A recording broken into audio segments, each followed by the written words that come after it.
All right, we are at Oxy Medical with my co-partner in crime, Adam. Adam, you are becoming somewhat famous for your chair yoga.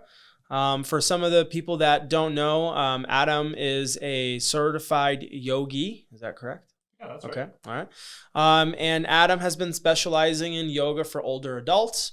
And we've been getting a lot of feedback and a lot of comments from you folks from home that Adam's yoga is really easy to follow, something you can do simply from home. So one of the things that we wanted to do today is dive in a little bit of the benefits of yoga, why we want more of you guys to do yoga, and why it doesn't matter how old you are. It can actually lead to extending your life in many ways. So, Adam, I'm going to kind of dive in a couple of different questions. This is a question that I often run into myself, and I think we've talked about it. When's the best time to stretch?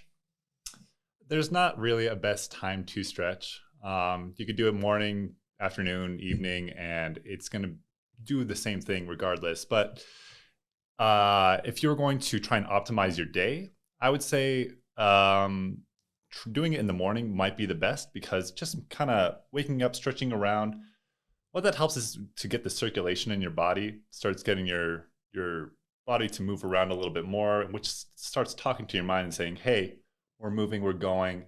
Let's start the day now." One thing to keep in mind though is that you don't need to stretch for an hour or anything like that. What's going to be more important is consistency over time.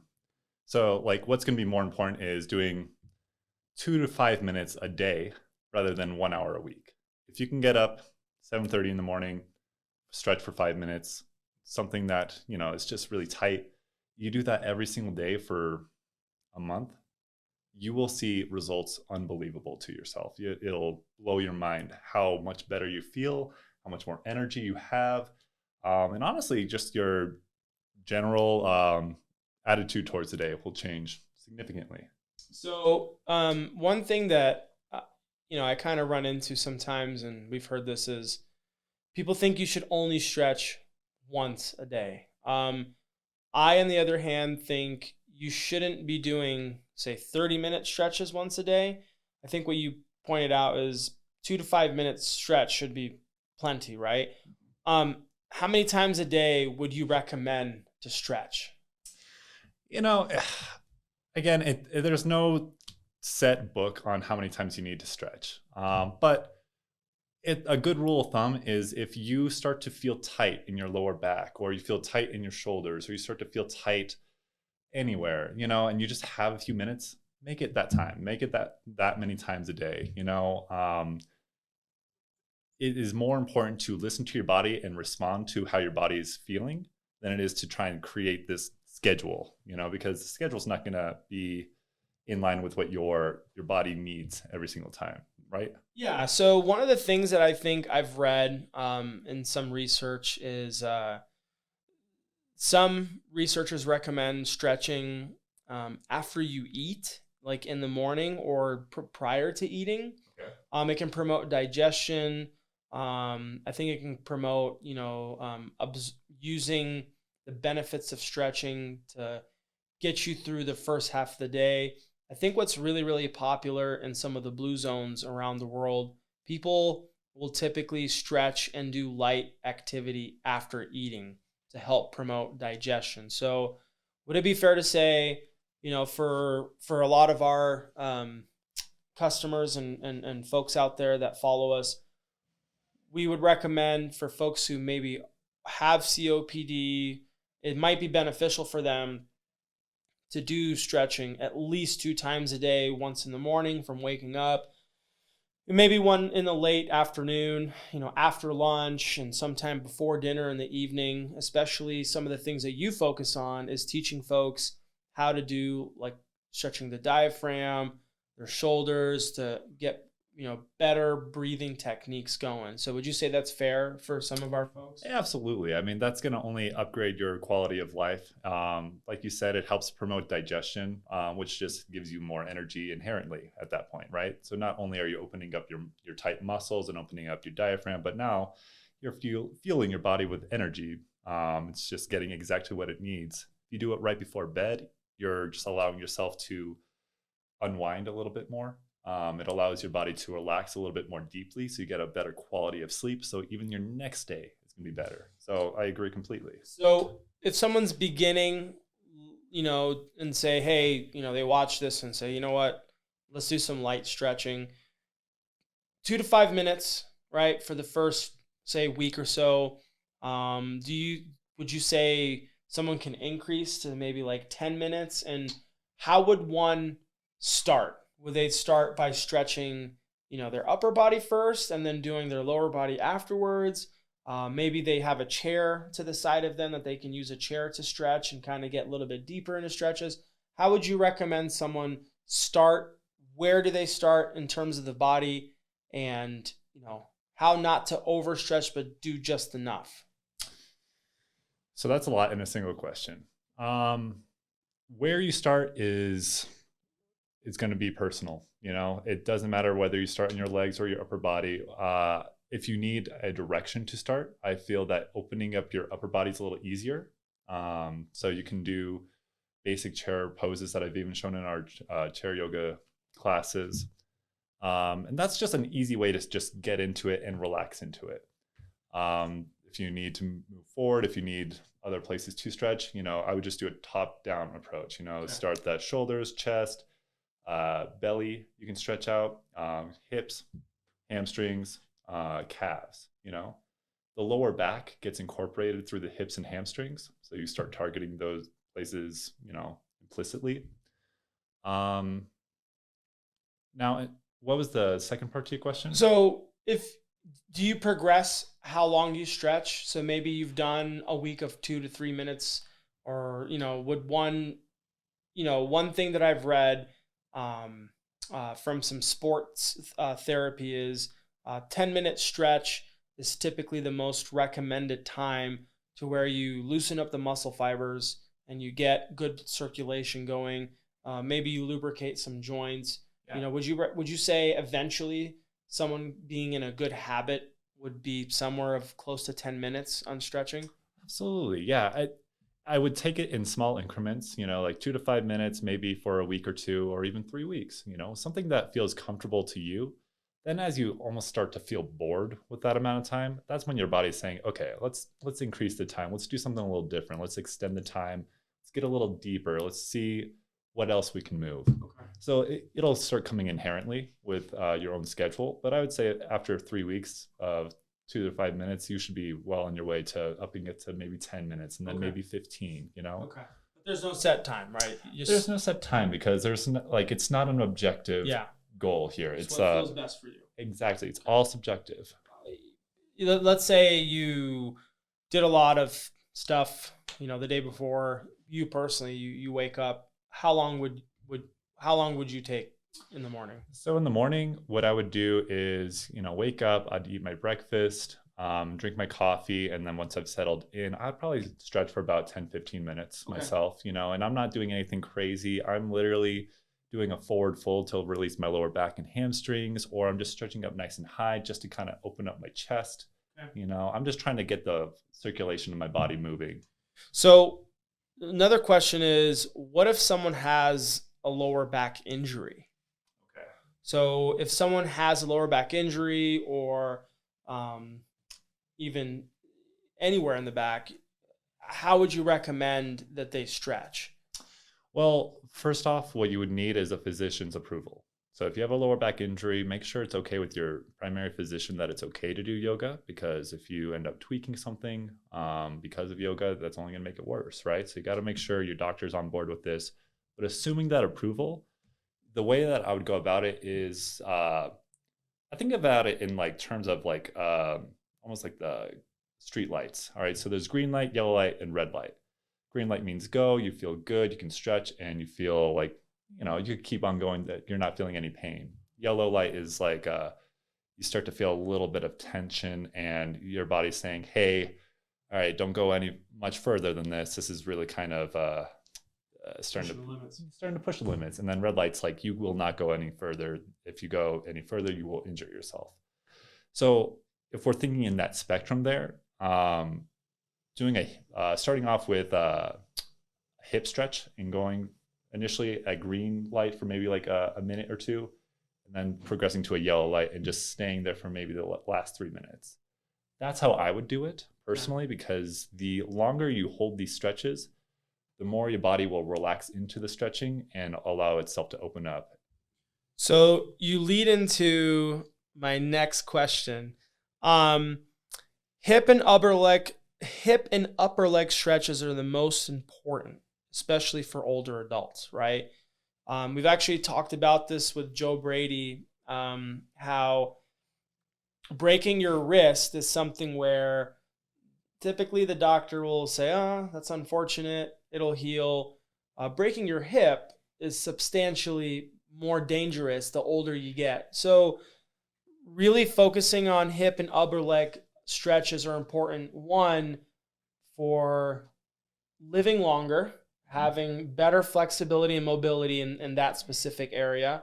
And what some of the research out there shows is older adults are more susceptible to fall because they don't have strong enough upper legs, or they're not stretched properly along with their hips. Right. So can you chime in a little bit why it's so important for older adults to focus on their hips, the upper legs, and what other recommendations do you have for older adults who are wanting to stay fit and prevent from having any falls or any injuries that they can kind of? Yeah, it's interesting. This actually just happened to my own grandmother recently. She went to the doctor to drop off her child, my aunt, and my aunt's dog actually pushed her over. She lost her balance and she broke her hip. She was out for, I think it was like 4 or 5 months. And the mortality rate at her age, which is like 80, it just climbs up there. It's very high because what happens is that you're immobile and you feel like you can't move forward after that. So it's a very scary time for the person in general, as well as how painful it is. So the importance of it is, one, you want to, like you said, build the mobility and flexibility within your own body. But what's more important, the underlying strength there, is that you actually want to build the balance in your body as well. So for instance, you want to be able to build the ankle strength, so that, if you step off the curb the wrong way, you're not going to fall over and then break your hip. If you, walk down the stairs the wrong way, or you aren't watching where you're going, having the strength in your ankles and in your hips, just in your joints in general, that's where you're going to find the most benefit, good foundation, right? A good security, good foundation. Yeah. So my suggestion really is start with little but consistent movements. If we're pretending like this is my leg or your leg here, just little movements out to the side and forward while you're holding on to a chair, for instance. That's an excellent way to start building balance, strength, and a little bit of flexibility. You're not trying to go the distance and become, some Olympic gymnastic person. You're really just trying to get little but consistent movements in wherever you go. All right. And like I said, the idea here is to build the strength in your joints. And one of the things I'm really been passionate and interested in reading about blue zones around the world. I mention that a lot. I think it's really important for our older adults that we work with. A blue zone essentially is an area in the world where the statistics of people live the longest. Cool. And typically live centenarians. Most people likely to live to 100. There's a couple of these places around the world. There's some in Japan. There's some in Italy. There's some in South America. And one of the things they look at is they study people and the things that they do, diet, social aspect, exercise, and they study what they do that helps them live longer. So one of the things that they looked at in Japan particularly is the Japanese culture. They all typically do a lot of squatting. So they squat a lot, whether when they're eating at a dinner table, they're squatting, or the way that they exercise, they work on doing lots of squats. So their focus on the squat and how they squat is it helps the hips, it helps their upper legs and build muscle and keep the bones and the muscles much more sturdier. Yeah. They say that doing 20 squats a day increases mobility and stability by almost 60%. Wow. Yeah. So the Japanese culture find that they are less likely to fall. Yep. And if they do fall, they're less likely to have injury. Yep. Because of that. One other thing that I kind of wanted to ask you, so we know hips and upper leg are really important, and that's relevant in a lot of places around the world. Do you have anything else off the top of your head that you would recommend older adult to focus on? You know, the most important muscle group in your entire body is going to be the core. The core is connected to essentially each of your limbs, right? And most of your musculature there. So my recommendation would be to incorporate exercises that strengthen both your core and alternatively your what's called your erector spinae, which is the muscle that lines the spine in the back. Mm-hmm. That's also considered your core. It's just not thought of that way since we think of it in the front. You want to be strengthening your core in movements throughout your day, which means that if you're going to bend over or go down to the ground to pick something up, you're not going to round your back because that's going to soften your core there. What you're going to really want to do is keep your shoulders rolled back, engage your core, and the way you do that is just by just giving a nice tight blow. That actually strengthens your core right there. And then you want to just lower yourself down with a straight back. All right, you can hinge forward or hinge back, but you don't want to be rounding your spine. It's just going to cause a lot of issues. It's going to cause your core to get weakened, but it's also going to be giving you bad posture. Bad posture is going to lead to weaker muscles. It's going to lead to more pain. So that would honestly be my biggest advice. Really try and keep your spine long and your core strong. Okay. So this is going to be a very just broad question that I would like for you to let folks know. Give us your benefits of stretching. So if someone was to come to you and ask for your opinion on why yoga is so important, sure. To break it down, why and what are the benefits of stretching and why are those benefits important? Ultimately, in my own experience and what I've heard from my clients is that quality of life just grows exponentially once you've started on a consistent routine. What that means is that you're sleeping better, you feel looser, you feel better, stronger, you feel more energetic. Personally, that's something that I've experienced. I like to stretch and do yoga because one, it helps to recenter me, especially if I've had like a chaotic day. The days can be crazy at work or can be crazy in traffic or family. There can just be a lot going on. But if I dial myself back and I do my yoga practice, it really helps to put things back into perspective. It helps me to have a clearer mind and allows me to move forward without having to lug the weight of the rest of the day on my shoulders. That's a huge part for me. I really genuinely value that. I know that other people value that as well. The other parts are that it creates a much broader and stronger body awareness. So when you are eating something and you later feel a little kink in your stomach or something, you're a little bit more aware of why that kink might be there. Maybe it was something you ate. Or maybe you're just hanging out in your chair and you're doing your computer work and you start to feel a little stiffness in your back. You kind of have a better understanding of why that stiffness is there, and you can have a better idea of how to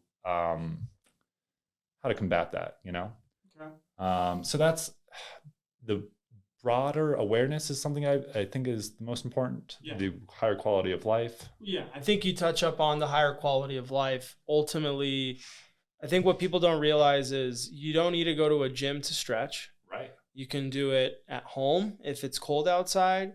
I think some of the best research out there right now is first part of your day, go outside,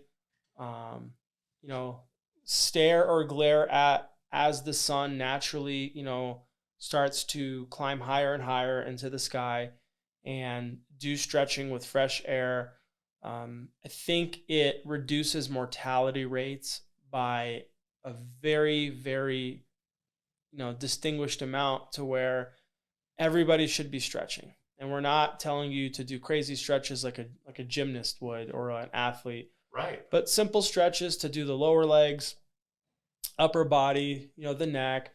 I think that can add quality extra years of life to people. And I think people who are stuck at home and who think, well, I don't have a gym membership, I don't know how to stretch. Yeah. It's so simple to do from home. There's lots of great videos on YouTube. Your chair yoga videos are fantastic. They're easy to follow by just sitting down in a chair, using a chair. I think, we'll probably do something maybe where you can do a video of like top 10 stretches that people can do from home. Yeah. So one of the reasons I think why people should do more stretching, the first one is circulation. You mentioned that it increases circulation in the body. Why should an older adult worry about having better circulation? So, this actually it's common for people as they get older to develop medical ailments. You might develop diabetes, which restricts your circulation, or you might just be a little overweight, or you might just find yourself just sitting down more often, watching television. The reason circulation is important is because that's literally the blood flowing through your body. The blood is carrying oxygen. Your body needs oxygen in order to move effectively. So if your body isn't receiving the appropriate amount of oxygen, you're not going to be able to move very effectively. You're going to have slow reaction times. You're not going to be able to think nearly as clearly. And that's important if you're still working, or even if you're just trying to avoid something as dementia. Poor circulation is a direct link to dementia. You want to be able to keep your body healthy, and something as simple as 2 to 5 minutes in the morning, like you said, and that doesn't have to be in the gym. I sometimes just do it in the bathroom. After the hot showers, I turn it off. I have my little yoga mat right there, and I just sit there and I'll stretch there. And I personally like the warm steam to just keep the body nice and loose as I'm getting ready for my day. So circulation, one huge benefit from stretching, which you can do doing yoga, tai chi, or just basic stretches. Yeah. Two, balance and control. So we just talked about it. You mentioned, unfortunately, your grandma just had an issue where she had lost balance and control, broke a hip. And I think breaking a hip is one of the most biggest mortality drivers for Americans, above a certain age in that old, category. So balance and control, I think, is super important. I'm gonna switch it up just a little bit. A couple years ago, I remember watching when Apple released a new feature on their watch, which was called it's the fall. It's like the fall. So if you fall, the watch will notify your loved ones that you have fallen, and they developed this for older folks who live on their own or don't have anybody around them. So if they fall and they have a hard time or they break something, it'll notify, the ambulance or their family members, and you can communicate with somebody. So balance and control. Give us a little bit of why it's super important to have good balance, good control, and you should probably work on it, not even, at an older age, but at a younger age. Yeah. But why it's more important for older folks to really focus on balance and control. It's important for untangible reasons. All right. So the thing with what yoga emphasizes is the mind-body balance, right? One thing that balance and control are is just the articulation of your body and your mind being a little bit more closer to one. All right, so when you're balanced, you're hyper aware of each of your joints. You're hyper aware of where your body is in space. And control is just being able to move your body effectively and efficiently in a direction that you want. The reason this is important is because it's if you find yourself in a position where you need to move quickly, you want your body to be able to help you out in that position, right? Like you never know when you're going to be in an emergency, whether you just got in a car wreck and you don't know if you need to hop out and run over to the next person to see if they're okay. Sure. And we hope that never happens, but unfortunately we really don't know when emergencies are going to happen. So keeping your body in check is really for the benefit of yourself, but it's also for your community around you. It helps you to be prepared for anything. Sure. Right? You want to be ready. Yeah. Right? Yeah. So I think the biggest thing that we talked about with Joe in a previous podcast was there's very few things you should really be good at the older you get. And the balance and control is important, because if you can keep your balance and you can keep control in most situations, you're less likely to fall. You're less likely to injure yourself and break something. And I think that stretching is very, very important for folks to really focus on that. Yeah. The other thing that we kind of brushed up against, which I personally love stretching for, is releasing muscle tension and reducing soreness. Yeah. So yoga particularly is really good at releasing tension. 100%. And that's kind of what me and you and some of our coworkers were doing our yoga sessions to do. The biggest reason we did them is for the tension, to release the tension. Why is that important for someone at home? And obviously people can be dealing with different situations with their families. People can be depressed or have signs of depression. People can be stuck at home. Releasing tension is such a great way to do it. And I've heard the term sometimes is I hold all my stress in my neck, or I hold all my tension in my neck. So explain why that's important. Circles back to the mind-body balance, right? So if we can think similarly, how the body reflects the mind. If you are sitting down all the time and you're building all this tension in your lower back, or maybe you're always working out but you're never stretching, so your body's just really tight, really sore all the time, your body's slowly hardening and slowly kind of curling over and just getting stiffer and stiffer. And what your mind does to kind of reflect that is it starts kind of feeling like in a rut. If you feel tension all the time, your mind starts to reflect that in feeling more depressed. You feel a little bit more anxious. You're a little bit more on edge. And I'm sure I know I feel that way when I'm, if I'm exhausted, if I'm sore, you typically find it more difficult to be in a good chirpy mood. Yeah. Yeah. Sure. So it's important more so for both your mind and body. For your body's sake, if you don't release that tension, it's just going to keep on getting tighter and tighter until you move the wrong way and something tweaks. Yeah, exactly. Your mind, you just would prefer to be more at ease, more relaxed, And it's interesting. You can relax your mind, and that will help to relax your body. If you relax your body, it'll help to relax your mind. There is a connection there. It does need to be experimented with in order to really experience it, though. Yeah, and one of the things I think, as you work on releasing tension, you become happier, in a better mood. I think you're more likely to want to be more active. Another thing that the release of tension does is it reduces soreness, right? Right. So we do hear from a lot of folks is, it's maybe harder for them to be as active as they once used to be. A lot of our patients tell us, well, I used to be really active and be out and about every day, but I just get too tired and too winded, and my hip starts to hurt, my lower back hurts. So this is a very good way to reduce soreness, prevent soreness, and keep your muscles loose. And I think you only really need to do maybe 5 or 6 stretches a day to do that, to sustain that. So would you have anything else that you want to let folks know about, like, what you would recommend for someone who's not stretching now, someone who's been putting it off for a long time? Tomorrow, you guys get up. If you were to let folks know, like, what can they do tomorrow? Yeah.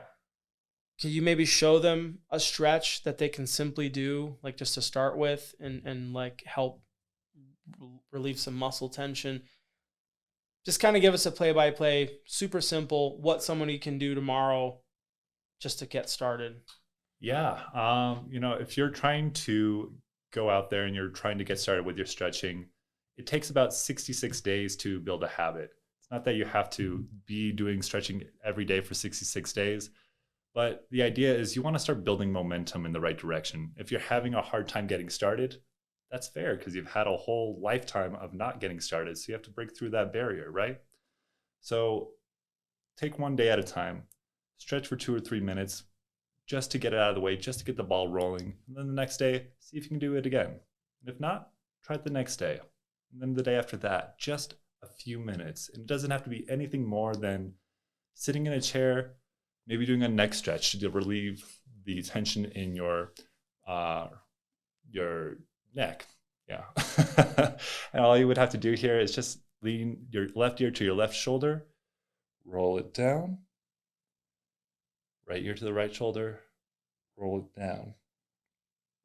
Getting a huge stretch across your neck and down your spine here, right next to your rhomboids, which are the muscles in between your shoulder blades. I would start with that one because that one's a nice, easy one to start with. My personal favorite, just to open up the ribs a little bit, is just to reach one arm up, reach over, and get that nice deep stretch here. Just trying your best to keep your bicep by your ear as best as you can. You don't want to have it out in front of you. You don't want to have it behind you, but as close to your ear as you possibly can. And just starting something out like that. The thing is that once you start something like this, it becomes easier every single day after that to do it again. That momentum builds and you become more excited. After 10 days, you're like, wow, okay, I can't wait till I can do it again. And then after 20 days, it's like you're eager to learn more. And then your body just starts this really great cycle of learning how to become healthier, better, and build that quality of life for yourself. Yep. My personal favorite stretch is the hamstrings.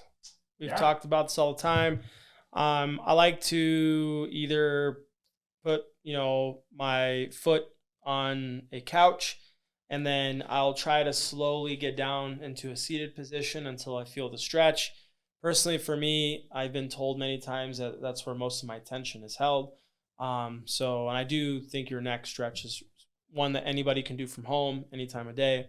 Adam, thank you for chiming in and diving into some of these questions. We have people out there that want to know about some of this stuff, and being you have been so good about showing folks how easy it is to do yoga and stretching. I think this will really help people out there, and appreciate you chiming in. Yeah, So, well, happy to be here. Thank you. Yeah, cool. Make sure you guys stretch. If you guys have any questions, leave us some comments. We will try to put out some more videos of doing some easy stretching from home, and some more content for you guys in the near future.